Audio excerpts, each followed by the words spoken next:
बच्चों नमस्कार। वर्तिका study centre में आपका स्वागत है। आज का टॉपिक है कक्षा 12 भौतिक विज्ञान में गतिमान आवेश तथा चुंबकीय क्षेत्र। तो सबसे पहले इसमें देखेंगे धारावाही चालक के कारण उत्पन्न चुंबकीय क्षेत्र या बायो-सैवर्ट के नियम। फ्रांस के वैज्ञानिक बायो तथा सेवर्ट ने विभिन्न धारावाही चालकों से उत्पन्न चुंबकीय क्षेत्र का अध्ययन करके यह बताया कि किसी धारावाही चालक के लघु अवयव dl या डेल्टा L द्वारा उत्पन्न चुंबकीय क्षेत्र निम्न कारकों पर या निम्न बातों पर निर्भर करता है। सबसे पहले ये बताया कि नंबर फर्स्ट dB समानुपाती I यानी कि चुंबकीय क्षेत्र का जो मान है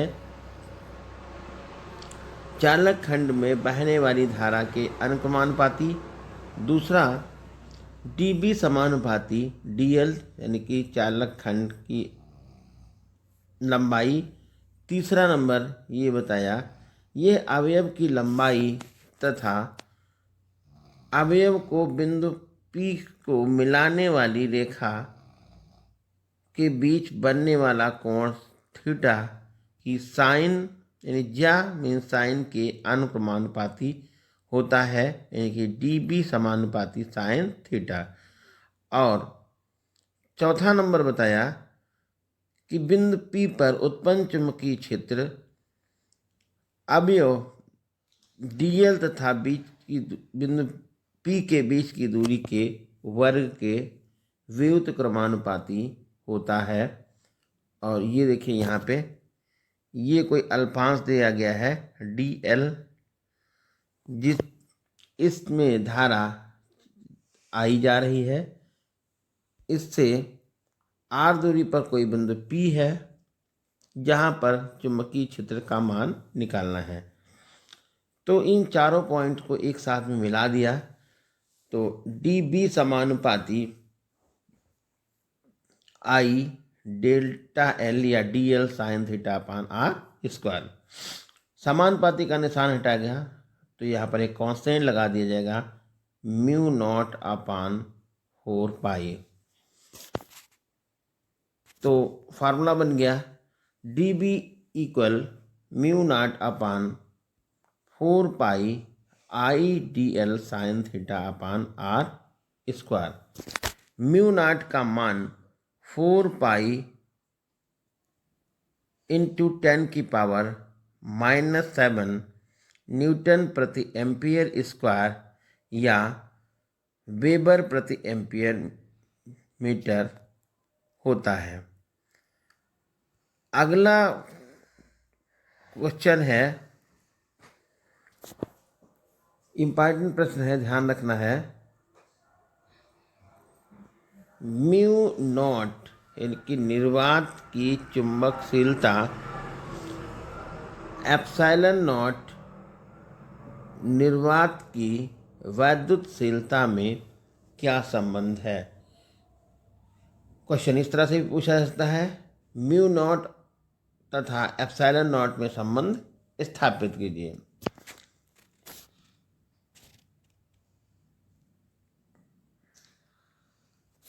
ये पता है mu naught upon 4 pi is equal to 10 की पावर -7 न्यूटन प्रति एम्पियर स्क्वायर और 1 upon 4 pi epsilon naught equal 9 into 10 की पावर 9 न्यूटन मीटर स्क्वायर प्रति कूलाम स्क्वायर। ये दोनों कांस्टेंट हैं जो पहले आपको बताया जा चुके हैं। इसलिए mu naught upon 4 pi epsilon not और 1 अपान 4 पाई एप्सिलॉन नॉट को इसको डिवाइड कर दिया गया है। तो देखिए यहाँ पर आया म्यू नॉट अपान 4 पाई और 1/4 पाई एप्सिलॉन नॉट ऊपर चला गया। 4 पाई से 4 पाई तो कैंसिल हो गया, इधर बच रहा है म्यू नॉट एप्सिलॉन नॉट। अब राइट साइड में देखिए 10⁻⁻7 मान लिख लिया, मात्रक भी लिख लिया है, न्यूटन प्रति एम्पियर स्क्वायर। और 1/4 पाई एप्सिलॉन नॉट का मान 9 × 10⁹ न्यूटन मीटर स्क्वायर प्रति कूलाम स्क्वायर। अब यहाँ पर देखिए न्यूटन और न्यूटन ये कैंसिल हो गया, तो कितना बचा, mu naught epsilon naught is equal to 1/9 × 10⁹, ये देखिए पहले से था अपान में नीचे, और 10⁻⁻7 ऊपर है, इसको नीचे लिख लिया गया, तो 9 × 10⁻7 × 10⁹। मात्रक देखिए यहाँ पर कूलाम स्क्वायर ऊपर बचा है, नीचे एम्पियर स्क्वायर मीटर स्क्वायर।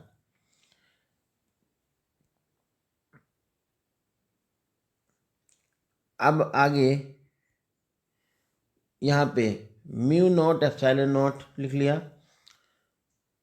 1/9 × 10⁻16 हो गया है, क्योंकि 10⁹ 10⁻7 ये जुड़ जाएगा 16। यहाँ पर आई स्क्वायर एम्पियर स्क्वायर था, आई स्क्वायर और टी स्क्वायर लिख लिया अपान आई स्क्वायर और एम स्क्वायर। आई स्क्वायर से आई स्क्वायर कट गया है।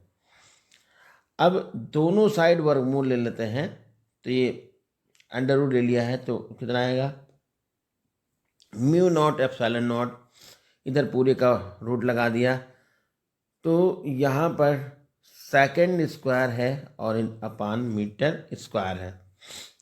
Under root mu naught epsilon naught equal ये 1/9 × 10⁻16, इसका रूट निकालेंगे 1/3 × 10⁸, और इसको हमने ऐसे लिख दिया है मीटर प्रति सेकंड। जैसा कि पता है 3 × 10⁸ मीटर पर सेकंड ये प्रकाश की चाल है, जिसको c लिखा जा सकता है, तो ये फार्मूला सिद्ध होके आ गया, under root mu naught epsilon naught equal 1/c। ये c क्या है, c प्रकाश की चाल है।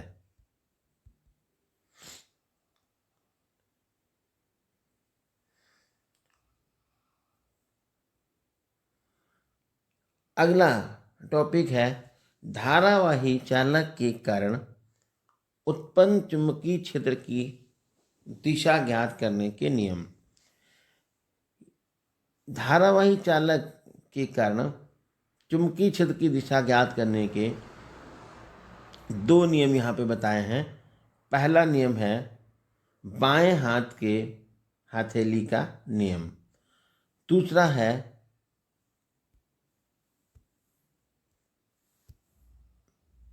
मैक्सवेल का पेच का नियम, यानी बाएं हाथ की हथेली का नियम, दूसरा है मैक्सवेल का पेच का नियम। इन दोनों की सहायता से किसी धारावाही चालक के द्वारा उत्पन्न चुंबकीय क्षेत्र की दिशा को ज्ञात किया जाता है।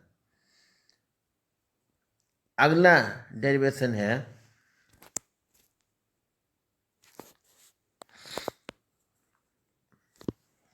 धारावाही लूप अथवा कुंडली के कारण केंद्र पर उत्पन्न चुंबकीय क्षेत्र।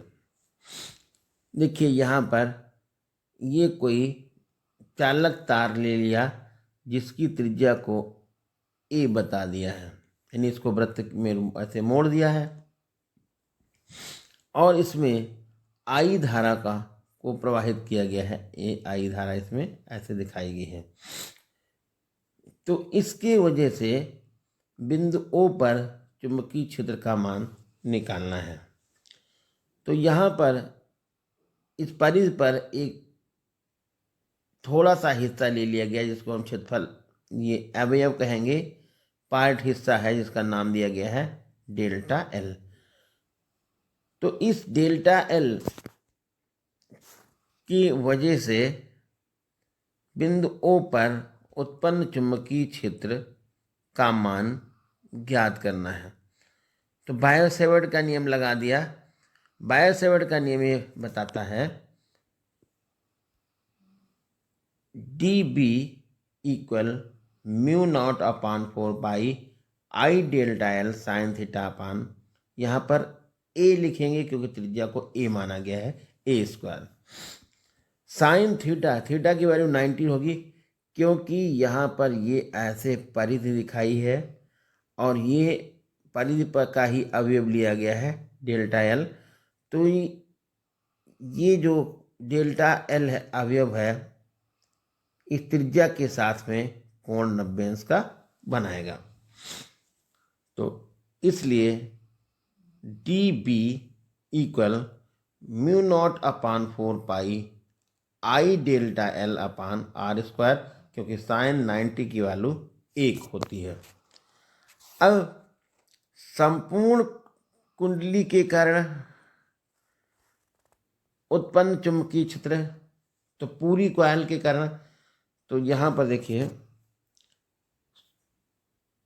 Mu B equal mu naught upon 4 pi I upon R square तो लिख लिया, लेकिन यहाँ पर डेल्टा एल के स्थान पर लिख दिया जाएगा सिग्मा डेल्टा एल, क्योंकि संपूर्ण कुंडली के द्वारा उत्पन्न चुंबकीय क्षेत्र की बात की गई है। सिग्मा डेल्टा एल यानी कि सभी यदि खंडों को, सभी अल्पांशों के जोड़ दिया जाए तो ये परिधि बन जाएगी और परिधि का फार्मूला बनता है 2 पाई आर, यहाँ पर त्रिज्या को A लिखा गया है तो 2 पाई A। मान डाल दीजिए B इक्वल म्यू नॉट अपान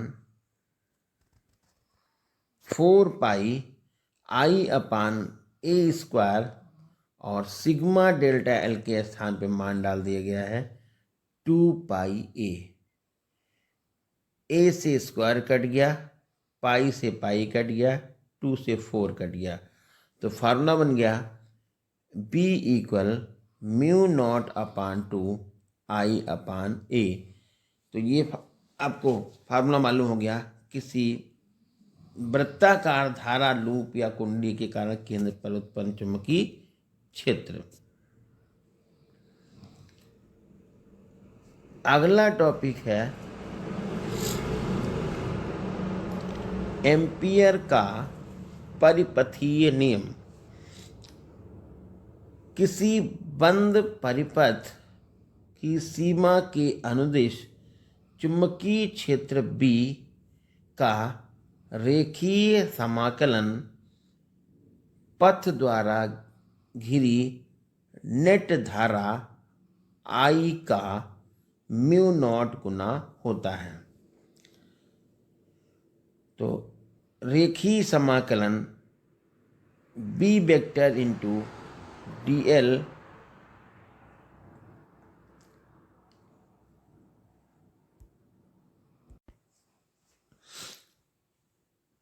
रेखीय समाकलन B वेक्टर, यहाँ पर थोड़ी सी गलती हो गई है, DL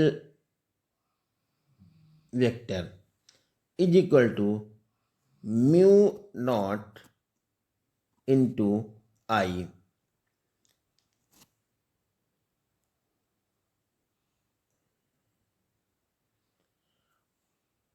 यहाँ पर देखिए कोई एक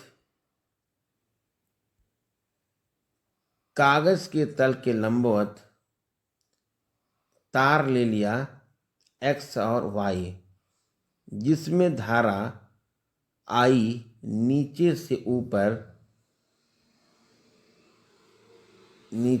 ऊपर ये देखिए नीचे से ऊपर प्रवाहित हो रही है। इससे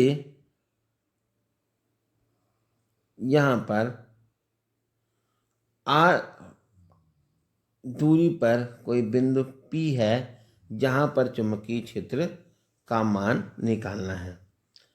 तो R त्रिज्या का एक वृत्तीय पथ ले लिया जिसका केंद्र O है, यानी जो तार पर है, और पथ के बिंदु P पर चुंबकीय क्षेत्र बी, तो B is equal to mu naught upon 2πi/r, जैसा कि अभी जो है बताया है हमने।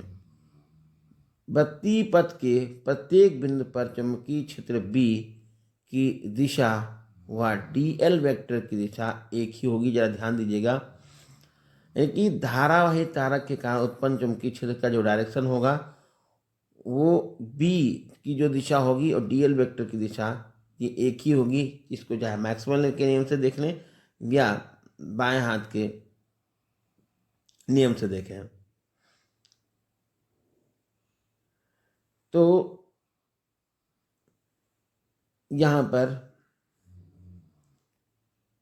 रेखीय समाकलन b vector into dl vector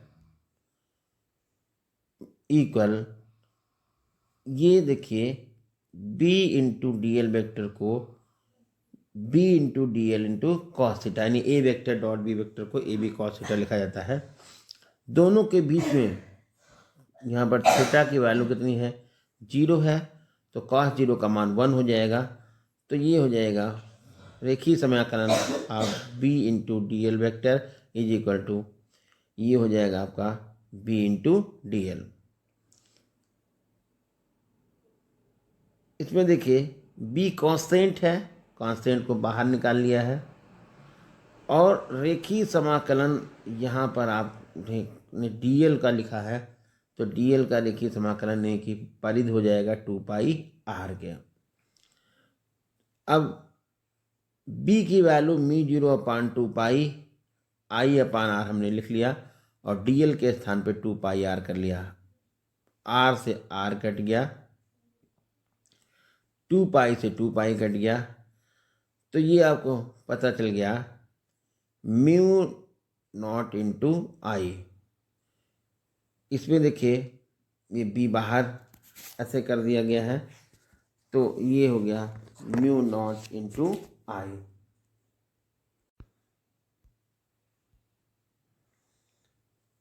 लंबी परिलिका के भीतर उत्पन्न चुंबकीय क्षेत्र। तो परिलिका क्या है, परिलिका एक लंबी बेलनाकार कुंडली होती है जो तांबे के तार को लपेटकर बनाई जाती है। परिलिका के भीतर चुंबकीय क्षेत्र का जो मान है, ये फार्मूला ध्यान रखना है, b is equal to mu naught into small n into I. n है एकांक लंबाई में फेरों की संख्या। n क्या है, एकांक लंबाई में फेरों की संख्या है।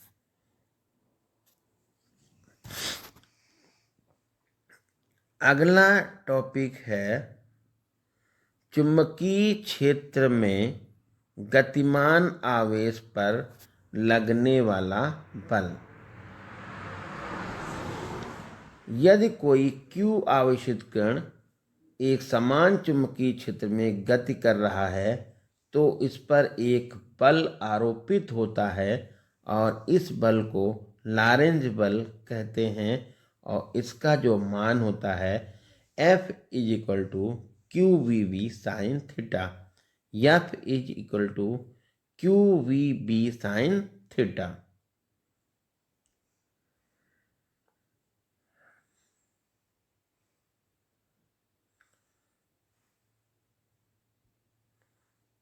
एक समान चुंबकीय क्षेत्र में आवेशित कण की गति।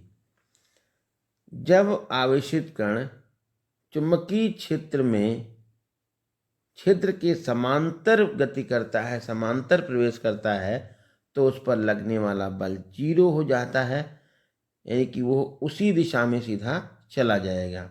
सेकंड नंबर है, यदि आवेशित कण चुंबकीय क्षेत्र में लंबवत प्रवेश करता है तो उसका पथ वृत्ताकार हो जाता है।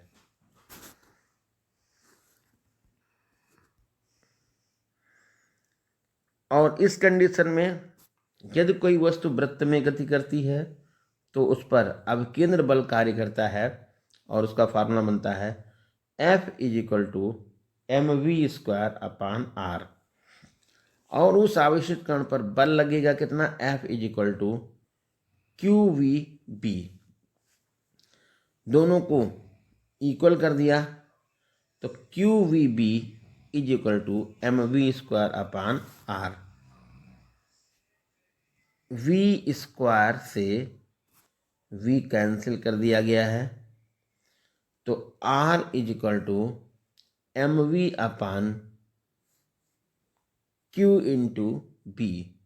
तो वह पथ की त्रिज्या निकल जाएगी r बराबर mv upon q into v, जिसमें कोई आवेशित कण एक समान चुंबकीय क्षेत्र में लंबवत प्रवेश करता है।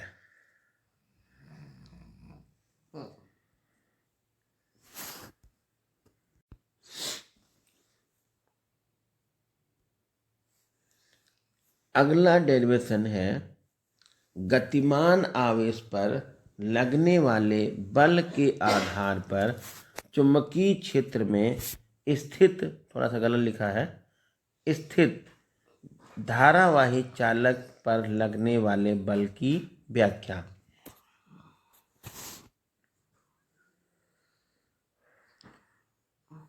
मान लीजिए कोई आवेशित कण एक समान चुंबकीय क्षेत्र में गति करता है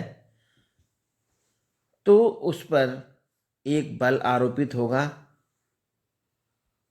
L लंबाई का कोई चालक है जिसका अनुप्रस्थ क्षेत्रफल A है। चालक तार चुंबकीय क्षेत्र में क्षेत्र की दिशा, चुंबकीय क्षेत्र B में क्षेत्र की दिशा से थीटा अंश के कोण पर रखा गया है, जिसमें प्रति एकांक आयतन में मुक्त इलेक्ट्रॉनों की संख्या I है, मुक्त इलेक्ट्रॉनों की संख्या स्मॉल n है, तथा उसमें धारा I प्रवाहित करने पर ये I is equal to NeAVD, ये वैद्युत धारा और अनुगमन वेग में संबंध है, पिछले क्लास में बताया है। प्रत्येक मुक्त इलेक्ट्रॉन पर लगने वाला बल F' इज इक्वल टू, ये अभी पढ़ा, यदि कोई आवेशित कण चुंबकीय क्षेत्र में गतिमान होता है तो उस पर बल आरोपित होता है, इसे लॉरेंस बल कहते हैं। तो ये लिख लिया F' यानी एक प्रत्येक इलेक्ट्रॉन पर, प्रत्येक मुक्त इलेक्ट्रॉन पर लगने वाला बल EVDB साइन थीटा। पूरे तार में मुक्त इलेक्ट्रॉनों की संख्या, एकांक आयतन में मुक्त इलेक्ट्रॉनों की संख्या n है, तो यदि तार के आयतन को n से गुणा कर दिया जाए तो कुल इलेक्ट्रॉनों की संख्या पता हो जाएगी, यानी A into L into n। ये हो गया तार में उपस्थित सभी इलेक्ट्रॉन, एक टोटल इलेक्ट्रॉन, कुल इलेक्ट्रॉन कितने हैं, A into L into n।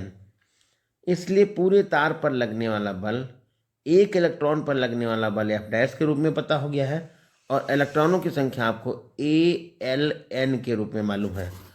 तो इन दोनों का आपस में गुणा कर दिया जाए तो पूरे तार पर लगने वाला बल F is equal to NeAVD, थोड़ा छूट गया है, VD BL साइन थीटा, और I is equal to NeAVD, जहाँ पर NeAVD मिलेगा वहाँ पर I लिख लेंगे, तो F is equal to IBL sine theta. इस तरह से डेरिवेशन हो गया। आपको पता चला कि यदि कोई धारावाही चालक एक समान चुंबकीय क्षेत्र में रखा है तो उस पर लगने वाला बल F is equal to IBL sine theta होता है।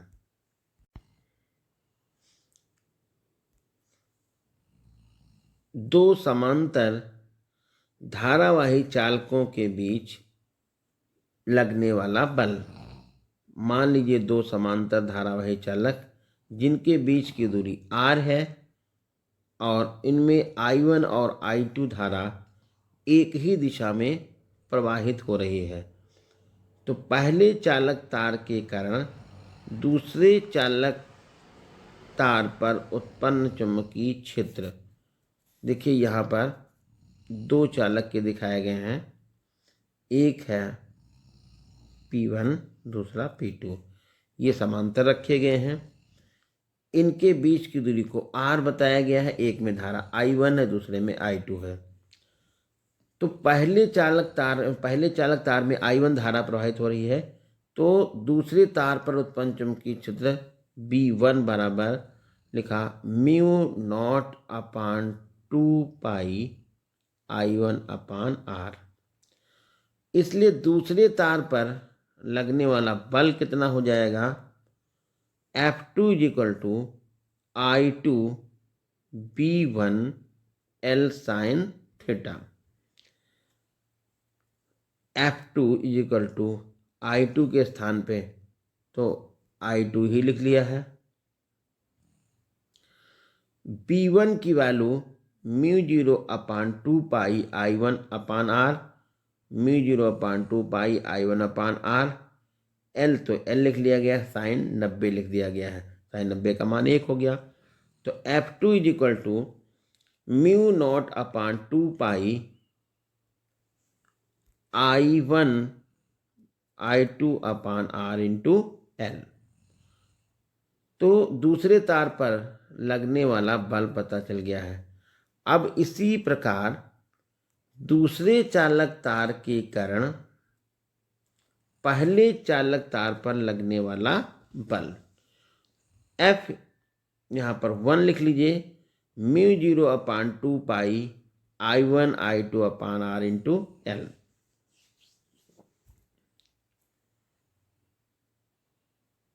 दोनों धारावाही चालकों की प्रति एकांक लंबाई पर लगने वाला बल तो F अपान L लिख दिया जाएगा, mu naught upon 2 pi I1 I2 बटे R।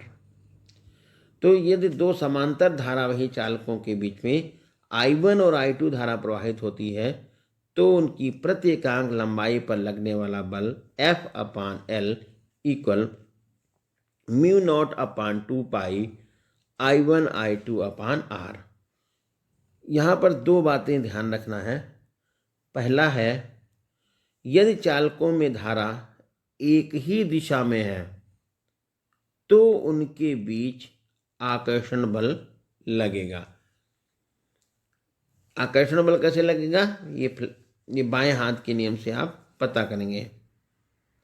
और यदि धारा विपरीत है, यानी दोनों चालकों में धारा की दिशा क्या है, विपरीत है, अलग अलग है, तो इसमें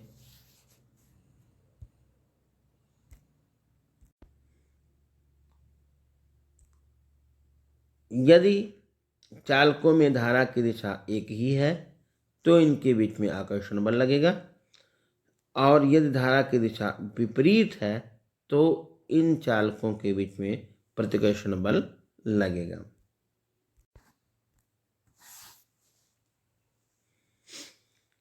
आंकिक प्रश्न में देखिए, पहला प्रश्न है, एक सीधे तार में 5 एम्पियर की वैद्युत धारा प्रवाहित हो रही है। एक इलेक्ट्रॉन तार से 10 सेंटीमीटर की दूरी पर वायु में 1 × 10⁶ मीटर प्रति सेकंड की चाल से धारा की दिशा में गतिमान है। इलेक्ट्रॉन पर लगने वाला बल और उसकी दिशा बताइए।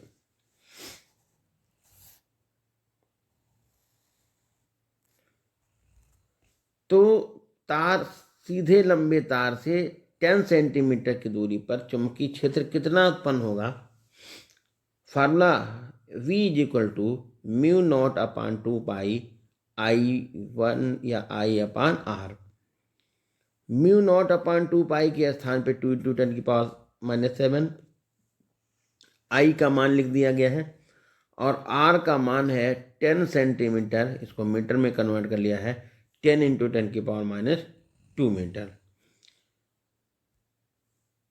ये इसको हल कर लिया तो ये आएगा 1.0 × 10⁻⁵ न्यूटन प्रति एम्पियर मीटर। इसमें देखिए यहाँ पर 10⁻⁻² है, इसको ऊपर भेजेंगे तो 10⁻² हो जाएगा, और 5 और 2 का मल्टीप्लाई करेंगे 10 से नीचे काट देंगे, ये आपका कैंसिल हो जाएगा पूरा। तो ये बी की वैल्यू यहाँ से निकल गई। गतिमान इलेक्ट्रॉन पर लगने वाला बल, फार्मूला है F = EV/B sin थीटा। ई का मान आपको पता है 1.6 × 10⁻⁻19। इलेक्ट्रॉन का वेग 10⁻⁶ दिया हुआ है, और चुंबकीय क्षेत्र की वैल्यू अभी निकाल ली, और sin 90 का मान तो 1 हो गया। ये F का मान निकल गया 1.6 × 10⁻18 न्यूटन। बल की दिशा फ्लेमिंग के बाएं हाथ के नियम से निकालेंगे, जो तार से दूर होगी।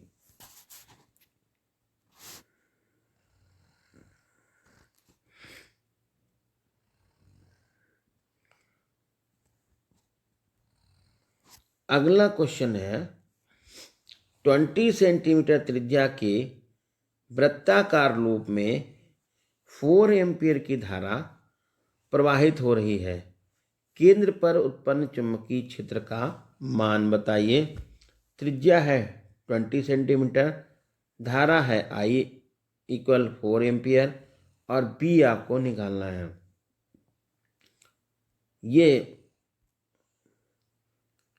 B = μ0/2 I/R, μ0/2 का मान 4π × 10⁻⁷/2 लिख दिया गया है। I के स्थान पे 4 लिखा गया है, और R की जगह पे यहाँ पर 20 सेंटीमीटर था, इसको कन्वर्ट कर लिया गया है मीटर में, 20 × 10⁻⁻² मीटर। आगे यहाँ पर 4π के स्थान पे 3.14 10⁻⁷ × 10, पूरा इसको हल कर लिया गया, तो ये मान आ रहा है B = 12.56 × 10⁻⁶। यहाँ पर 0.1 अंक बाईं तरफ खिसका दीजिए, 1.256 × 10⁻⁻5 पावर यहाँ पर एक घटा दिया गया है क्योंकि इसको खिसकाया गया है, न्यूटन प्रति एम्पियर मीटर। अगला प्रश्न है, एक इलेक्ट्रॉन 10⁻² वेबर प्रति मीटर स्क्वायर के चुंबकीय क्षेत्र में 10⁻7 मीटर प्रति सेकंड के वेग से 0.56 सेंटीमीटर त्रिज्या के वृत्ताकार मार्ग पर चल रहा है। इलेक्ट्रॉन के लिए विशिष्ट आवेश E/m का मान बताइए।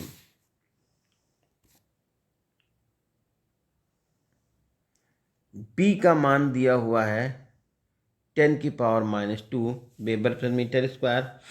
V का मान 10⁻7 मीटर प्रति सेकंड है। त्रिज्या है 0.56 सेंटीमीटर, इसको मीटर में कन्वर्ट कर लिया है, 0.56 × 10⁻² मीटर। E/m = ? फार्मूला R =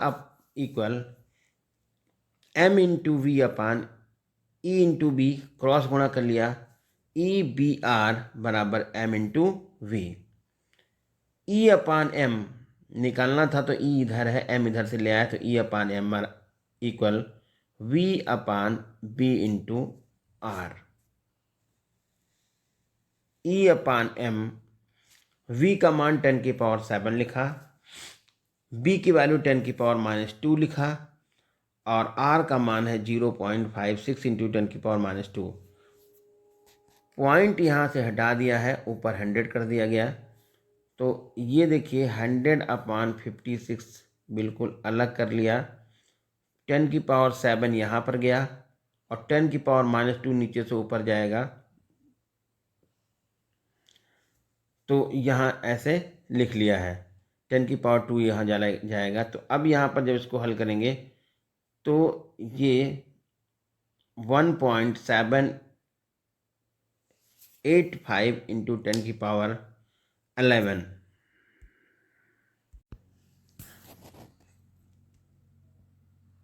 तो इसको आगे हल करेंगे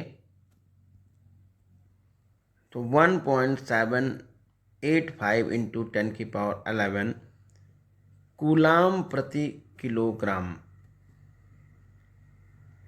अगला क्वेश्चन है, एक सीधे लंबे तार से 2 सेंटीमीटर की दूरी पर चुंबकीय क्षेत्र की तीव्रता 10⁻⁻6 टेस्ला है। तार में वैद्युत धारा का मान ज्ञात कीजिए। तो R का मान है 2 सेंटीमीटर नहीं 2 इंटू 10⁻⁻2 मीटर। चुंबकीय क्षेत्र B का जो मान है वो है 10⁻⁻6 टेस्ला। I के स्थान पे I लिख लीजिए। तो B इक्वल फार्मूला है μ0/2 I/R। B के स्थान पे 10⁻⁻6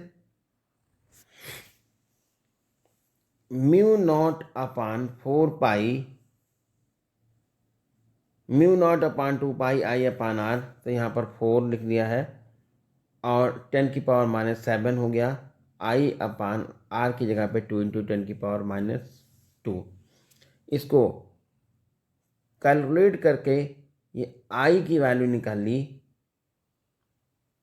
ये 10⁻⁻1 यानी कि 0.1 एम्पियर।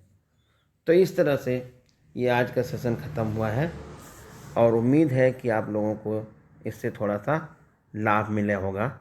धन्यवाद।